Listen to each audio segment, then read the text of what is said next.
Sounds good. Segment 2, Golden Black Live.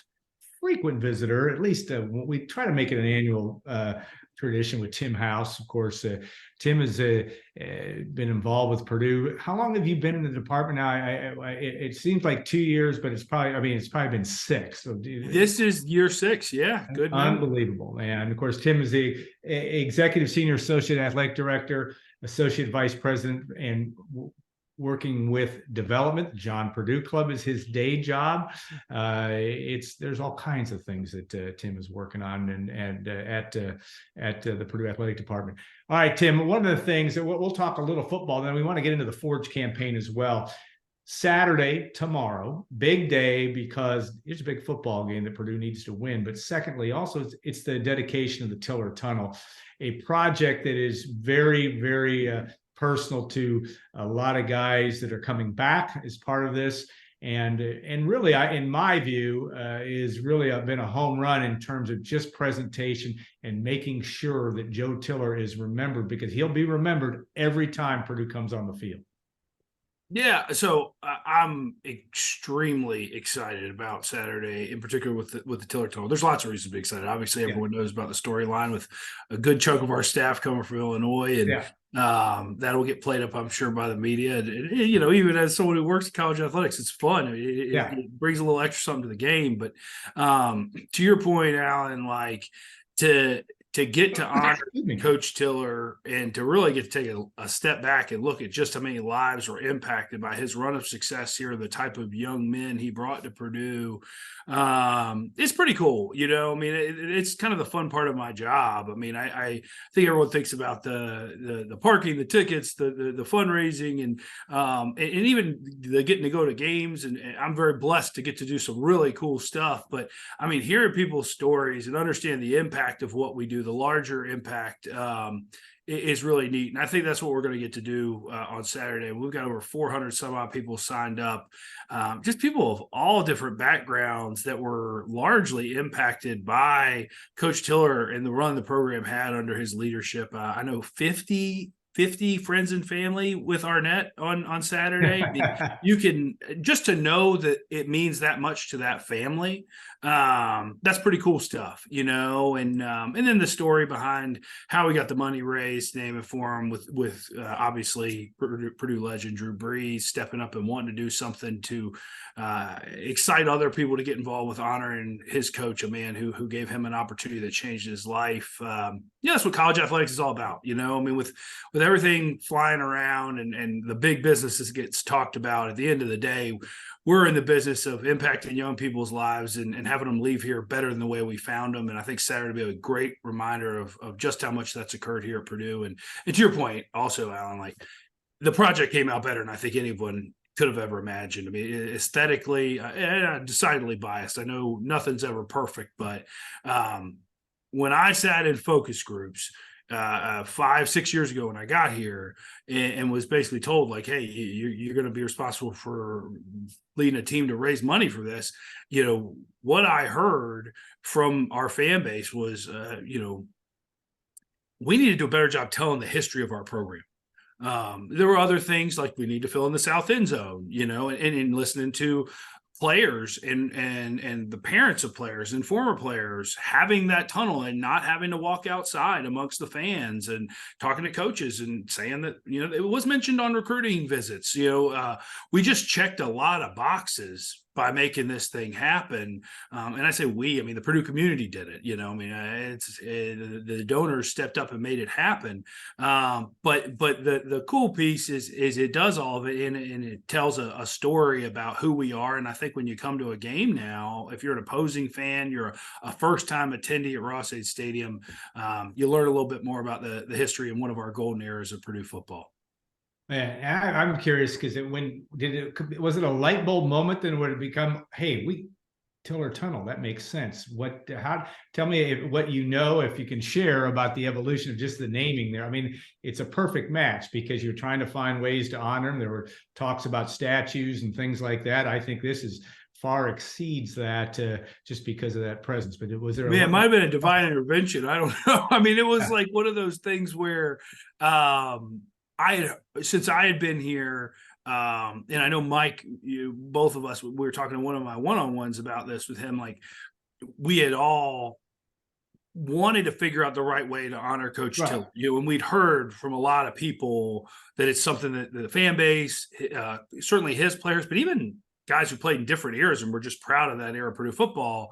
It was something we wanted to get done. I mean, I remember, Tom Schott was very passionate about it, and Tom would come down to my office when we were working together and would bring it up every once in a while, or I'd be in meetings where it would come up, and and then Kelly Kitchell started working at the Purdue for Life Foundation. So he and I, him being a former player of Coach Tiller's, and actually Kelly's my neighbor too. So we had a number of conversations about it, and it just kind of grew. I mean, until one day we're looking at the tunnel, and they sent over some renderings, and I was like, it's cool, but it's just not popping enough. Like, what could we do? And it was about that time where we were also making our decision on what our big effort around Purdue Day of Giving was going to be for that year. And we always try to have something exciting going on that day to capitalize on the momentum and the platform that it provides. And I don't know. I mean, we were all in a staff meeting, and it just kind of came about. It's like, hey, this checks every box. And then I got to give credit where credit's due. We took the idea to Paul Sadler, who does all of our creative stuff. Is one of the biggest Purdue fans you're ever going to meet. And, we were like, hey, could you mock something up? Like, what could this look like? And he knocked it out of the park. And then the architects, basically said, hey, there's not much we'd change. I mean, we would, this looks good. And then Kitch and I presented it to Drew because we were hoping to get some funding behind it, and Drew was like, "I love it! Like anything I can do to help promote it and get other teammates involved and other Boilermakers involved, I'm all about." And it just kind of ran from there. So it was a cool process. The best ones always involve a little bit of everybody in the community coming together to make it happen, and this certainly was one of those.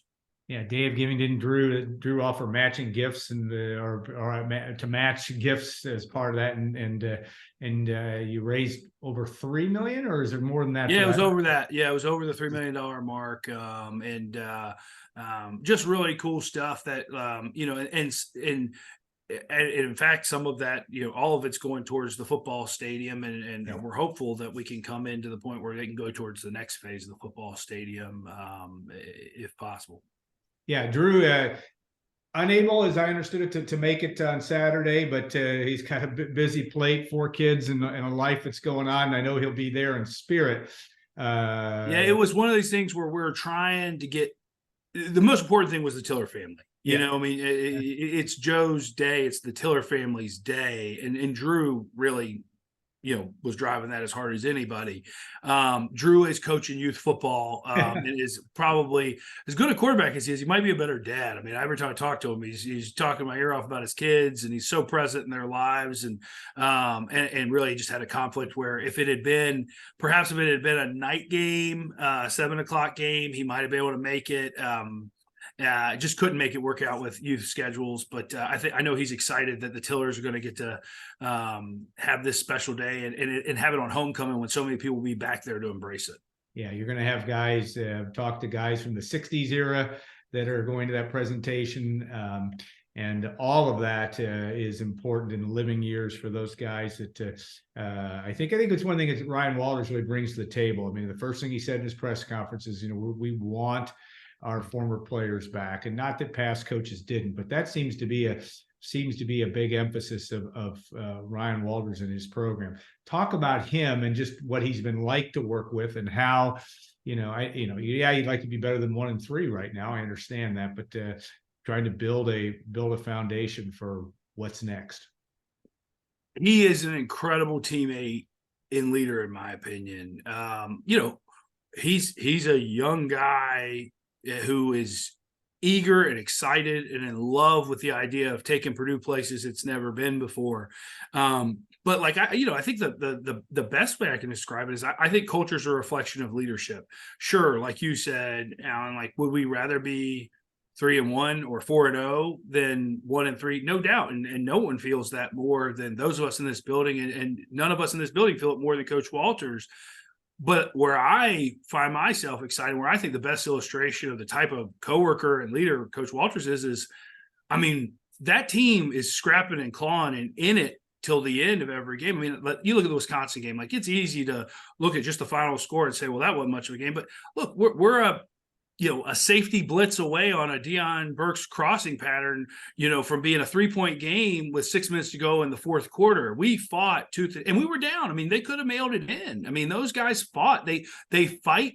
They comport themselves in a way that makes me proud. When I think about the money we're raising to support them, and I would hope makes every Purdue alum proud. I mean, they're good kids. They're yes sir, no sir kids. They're bringing it every day, win or lose. And that doesn't happen if you don't have a coach who's setting the tone. That's the type of person Ryan is. He's authentic, honest, enthusiastic about being here. I think he's done a great job of instilling in the young people and in everyone in his organization that it's a privilege to have Purdue on the front of the uniform, so to speak. And I'm excited about the future with him. I told Mike, when we first hired him, he asked me a similar question, like, how do you like working with Ryan so far? I said, listen, I think he's a Hall of Fame coach someday. We're going to get to watch it happen. And I hope people here are patient enough to let it happen, especially against the toughest schedule in the country. Now, I know Ryan and his team expect to win every game, and we all do in this building, and we're ticked that hadn't happened. But at the same time, I think we're also really understanding of the fact that there's a long play here, and the upside is extremely high with Coach Walters, and I don't think anyone believes that more than the players in the building. So, but on a day-to-day basis, man, what a thoughtful, nice, empathetic teammate that is always considerate of others and makes you proud to come to work here. Yeah, good to hear. All right. Obviously, in your world, if you stand still, you're way behind. So you're not doing that with the Forge Ahead project. Talk about that, because that's the newest initiative. Kind of an really interesting take, because it involves somebody that's been on our show a couple of times, Chad Q. Brown, and some opportunities there. But talk about that next initiative, which is important here as you step in the next phase of fundraising. Yeah, I appreciate the opportunity to speak on it, Alan. It's probably the campaign I'm most excited about since More Than a Game. More Than a Game was unique. I mean, we were trying to save jobs, and to be able to do that and not have to cut sports like some other schools did. It was an honor and a privilege to work with the Purdue community in that sense and in that way. But for me, what's so exciting about this is there's two big things facing college athletics right now. It's NIL and it's the transfer portal. And a lot of people are, and I won't point fingers at any particular school, because I think a lot of schools fall in this boat, are of the mindset of woe is us, and we don't know what we're going to do. We don't know who's going to be on our roster the next year, and how are we supposed to manage it? Well, we're no different in the sense that there is uncertainty for us, but we're taking the approach of, well, what are we going to do about it? And for me, that's what this campaign is. We had a talk this summer. Mike Babinski called all of us who oversee, we will call sport administrators, oversee different teams of student athletes. And I'm blessed to have the opportunity to work with our golf programs. And so I was in that room, and a number of us were in there. And he just said, guys, like, what are we going to do about this? What are we going to do to create a culture of competitive excellence? How do we take what's working in the programs that are winning? How do we spread it across the department? And then how do we do it in a way where we're keeping our talented people here in West Lafayette? And there's going to be many facets to this campaign, or what the dollars do. I mean, nutrition is going to be a big piece of it. Strength and conditioning is going to be a big piece of it. And we're still evaluating exactly what that looks like. I mean, like the nutrition piece, we're building a new dining facility. There's going to be more food produced out of there. We're going to be feeding more students. It's hard to say exactly what that looks like until you're living it, right? But money will go towards that. But that's key. I mean, that's like providing kids a great dining experience, and making sure that they're getting physically developed into the best athlete they can be via their nutrition, via strength and conditioning, is a big piece of retaining the best student athletes. I mean, if they like what they see every day, they feel well fed, and they're happy waking up every morning and going to class and training at Purdue, then we got a better shot at keeping them. So that's a big element of it. And there'll be other aspects to it as well. But to your point, point, profile is where we started and where we felt like, publicly we could begin the launch, because we know exactly what we want to do with profile. I mean, and the way we got there was we Nick Logan on our team really raised his hand and said, I want to look at what every school in the country is doing in, whether it's the sports psychology space, the competitive excellence space. Everybody's got different names for it, and evaluate where do we stand, and truth be told, there were more resources we could apply, but we looked at different org structures and what fit us. And over the course of that, Elliot Bloom from basketball came down to our offices and was kind of asking how things were going. And we ended up in a conversation about what they do. I mean, you'd think Nick and I might have been smart enough to think to start with men's basketball, who's winning Big Ten titles left and right, and think to ourselves, well, they're doing something right. Let's expand what they're doing. But truly, it fell in our laps. And as we listened to the intentionality behind how Matt has built his program, and really got an understanding of, the fact that, 12 years ago, he meets Chad. Well, he had met Chad prior to that, but he talks to Chad. They begin this working relationship. They send out these behavioral assessments to every former player. They've taken the time to individually evaluate every student athlete that had ever played for them and say, hey, these are the consistent themes of the young people who've really thrived in our program and where we've had success as coaches. And these are the themes where we probably missed, or we failed them, or we brought the wrong young person to West Lafayette in, and then become intentional about targeting the right young people who are going to thrive here. Because I think that's one thing people don't necessarily always think about is, we see the recruiting rankings, there's 5 stars, there's 4 stars, there's 3 stars, where people fit in those rankings in terms of their national placement. But not every young person in those rankings is going to thrive in West Lafayette, Indiana. We have a specific culture on our campus that's different than other campuses. There are other campuses that are more similar to ours, but, a young person here is not going to be the same type of young person. A young person who thrives here is not going to be the same type of young person who wants to go to a urban campus. That's just not going to make sense.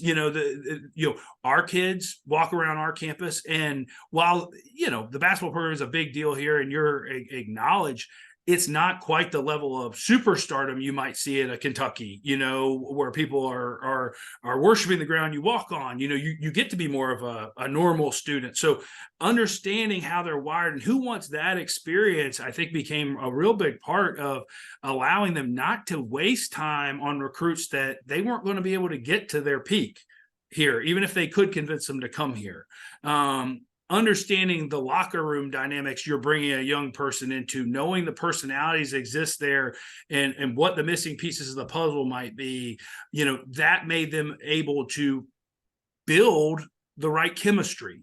And as they talked about it, it was just like, man, like this is transferable. This is not just a Purdue basketball thing. This is something that is applicable to any sport, right? Creating the culture where the young people feel understood. They feel like they're in the place that best suits them, and that the coach knows how to communicate to them in the right way, and set expectations the right way, set goals the right way. I mean, the proof's in the pudding. I mean, it's been very successful for us. And we felt like, if we could expand that across the department and then continue to enhance what basketball is doing and get them to the Final Four and winning national championships, like that was something that made a lot of sense to us.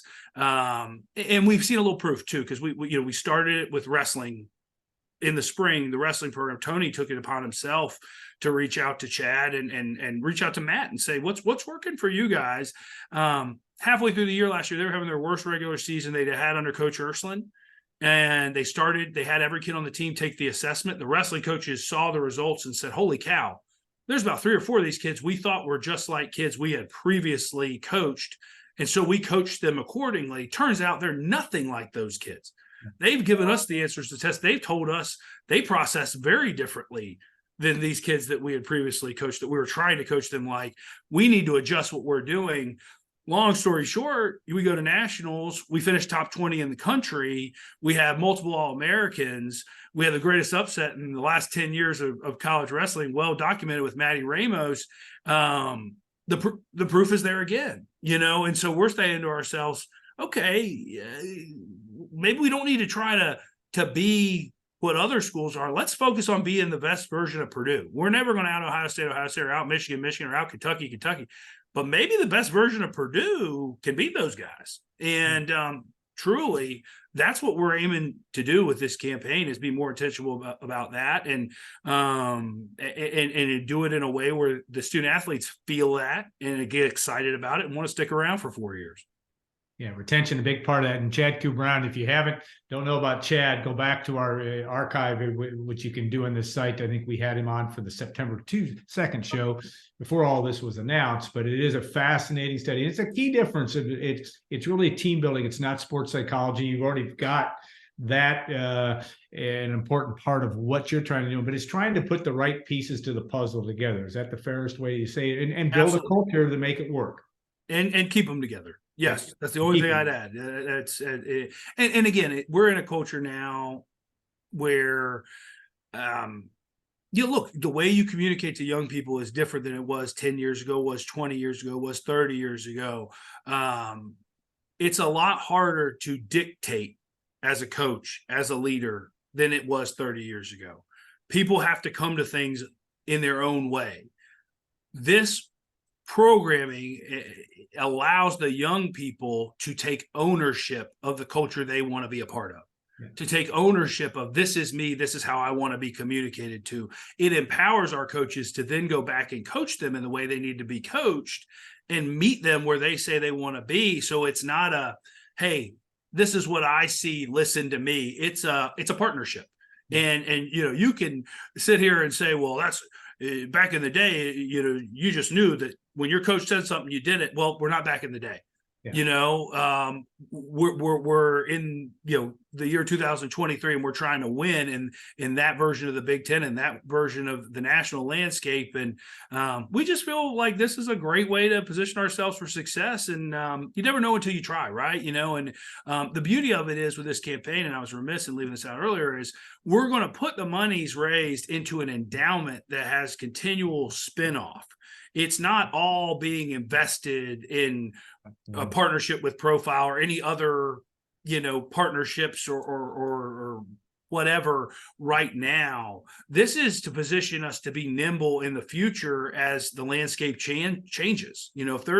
If there's other things that we see, we'd rather not go back and do a campaign like this once a decade. Like, let's knock it out, endow the thing, and have the capital necessary to be a step ahead of everybody in college athletics moving forward, allow ourselves to be nimble. So it is, I want to be very clear on that. That we like what Profile does. We believe it is both a short-term and long-term benefit to Purdue athletics. But we're not just stopping there. We're trying to position Purdue for sustained long-term success of being at the cutting edge of college athletics. Yeah, $18 million of the campaign, as I understand it, and part of a long-term process. When you talk about endowing things into perpetuity, that's what it will take to get that done. Okay, and of course, everybody asks that you've been about the Ross-Ade Stadium, which is a huge positive. I don't think there's been any negative reviews, maybe one or two, but I don't know. I haven't seen too many on the way that the stadium came together. That project's not finished either. I mean, to be clear, Ford's project is totally separate from that. But talk about that and just what the next step might be for Ross-Ade Stadium as you continue to try to build resources to get that done. Absolutely. And I appreciate you asking this question, because I think I've heard a couple people saying, is this replacing the stadium as the priority? I think first off, I know the answer to that is absolutely not. There will be future phases to Ross-Ade Stadium. We are intentionally taking time to digest how this first phase is received, rather than rushing into, hey, let's do this, let's do that. There's going to be we've already felt a huge impact and a huge difference from the initial phase. So it's kind of hard to answer your question. I think we want to let this one play out a little bit, learn a little bit here, probably take some inventory from the fan base, what they like, what they don't like, what tweaks they'd like to see moving into next year with what we've currently done. And then I would say sometime next year, start to really dig into, okay, we know what's worked with this first phase of the renovation. Let's start getting intentional about what the next phase looks like. I mean, I could tell you what we're going to look at. I mean, certainly the pavilion it's a great asset to have. But like anything else, it's got to be upkept and modernized. We're going to need to get there with that. I know for a lot of us, one of the things we've learned this year is, man, I was down on the field with our two PGA Tour players that were back to do shout, Tyler Duncan and Adam Shank in the third quarter last week. And it's loud in that south end zone now because of how steep it is and how it keeps noise in, and you're right on top. I can tell you one thing. I don't think I'm alone in thinking this. We would love to do something like that in the north. It may not look exactly like the south does, but creating that atmosphere in some way is a priority. The steel on the upper bowl of the stadium is going to have to be addressed at some point anyways. So as we evaluate that, what can we learn from what we did in the south that might impact the other three sides of the stadium? But in particular, the north, I think, like creating some steepness, not having such a depth to it like it is right now, where if you're in that last row, I mean, you're not feeling the action a ton, and if you're down on the field on that end zone, that noise ain't making it down quite like it is in the south.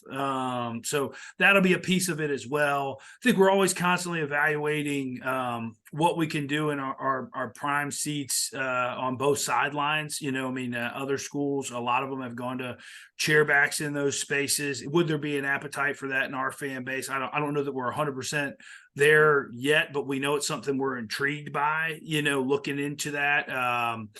So little things like that, but we're going to take a measured approach to having the opportunity to learn from a first phase before we jump right into a second phase, without taking some knowledge that could make it better. Yeah, good. I think that's a good strategy in today's ever-changing world. What we thought was real or set in stone in 2017, different in 2023, without question. Amen. So, hey, I wish you well on that. And we look for an exciting game tomorrow, Ross-Ade Stadium, 3:30 kick, Purdue in Illinois. That will be, and Tim will be busy. He'll get his track shoes on because I know he makes it around the tailgates and sees as many people as he can. I don't know if you get your 10,000 steps in before noon tomorrow, I'm thinking, but there's a good challenge in Ross-Ade and a lot of fun going on. And Tim brings a lot of energy to the program, and that's clear when you get a chance to be around Tim House. All right, we're going to take a short break. Be back in 2 minutes, and we'll be back with Trent Johnson, who not only a sponsor, but he is an expert on the rules.